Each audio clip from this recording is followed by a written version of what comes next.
As I've already noted, the clerical culture which pervades our church is sustained not only by problematic theologies and practices associated with the priesthood, but also with the episcopate. The structural weakening of the bishop's relationship with his local church is a significant factor in the perpetuation of a clerical culture.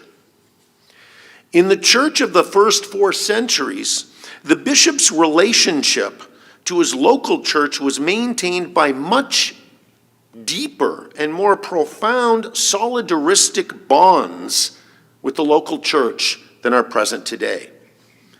For example, one of the most widely shared convictions of early Christianity concerned the right of the local church to affirm, either by election or acclamation, the appointment of their bishop.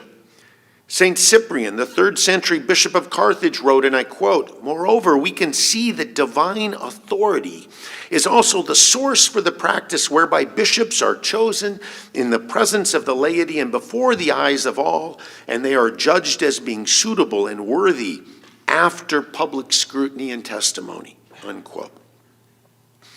The 4th century sees the beginning of a shift away from lay participation in favor of the role of local clergy in the election of bishops. Yet the principle remained that at minimum, the laity could block the appointment of a bishop they did not want. And so Pope Celestine I would declare in the early 5th century, and I quote, "Let a bishop not be imposed upon the people whom they do not want," unquote.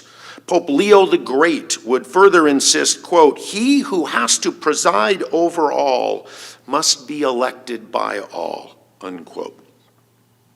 In contrast to this ancient practice, procedures in the 1983 Code of Canon Law provide for little input from the local church. In the current code, the laity's role in the selection of bishop is reduced to selective consultation, left to the discretion of the papal legate.